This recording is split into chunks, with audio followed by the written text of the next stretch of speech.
Hi everybody. As promised, after having missed out on Brugge de Panne and the E3, I'm back for Gent Wevelgem. 253k through Flanders fields, comprising 3 cobble sectors, unpaved roads, crosswinds and 9 Flemish climbs, with the Kemmelberg being the most known one. They crested for the final time with 35k to go. Note that very often the initial damage gets done way earlier, as from the Moere. Wind is expected and the crosswind potential is real. There's always somebody caught out on this type of action. And even though it wasn't in the Moere, if you're like me, Geraint Thomas' encounter with the wind back in 2015 will be on your mind. I've put a link to a short video in the description below if you haven't seen it yet. Looking at the winners of the final 10 editions, it is clear we're looking for a one-day specialist with a fast finish. Only one of these 10 editions was won solo, Luca Paolini in 2015. Last year, we saw Van Aert and Laporte destroy the field to put in a mini team time trial with both riders crossing the line together after having agreed that Laporte would take the win. 2014, 18 and 19 saw a reduced bunch sprint, won by Degenkolb, Sagan and Christophe respectively, and the other editions were won in a sprint comprising 2 to 5 riders. Here's an overview of some of the riders lining up with previous experience in this race, including 5 former winners: Degenkolb, Christophe, Boasson Hagen, Mats Pedersen and Binyam Girmay. And some riders with an above average number of top 10 finishes, compared to their starts taken. Drawing my particular attention are Michael Matthews, Van der Poel, Gaviria and Mohoric. Betting odds were not yet available at the time of recording, yet here's the riders to watch, in my opinion. At Soudal Quickstep, Merlier will be trying to hang on here. Historically, he hasn't been going too well in this race, only making it into the top 10 once out of 4 race starts.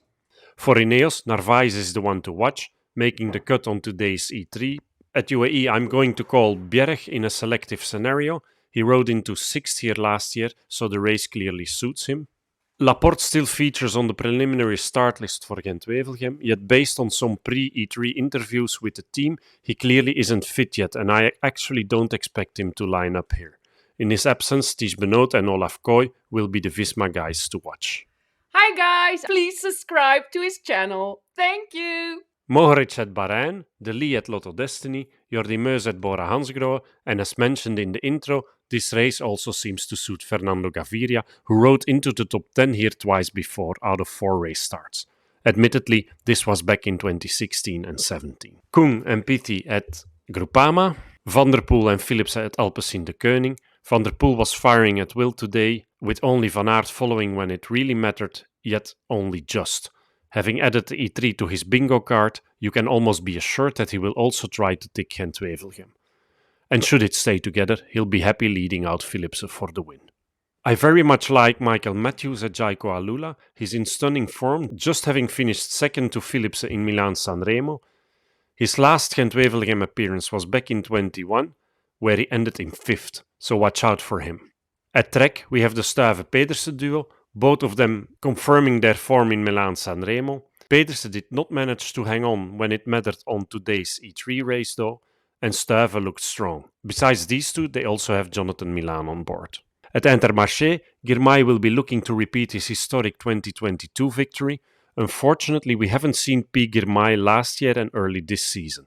Today he actually looked pretty good, only dropping off in the end, so his final result does not reflect how he did in my opinion. Besides him, also Mike Teunissen has a shot here. Trentin at Tudor has been faring well so far this year and was amongst the only ones to follow Van der Poel during the first attack on the Taaienberg.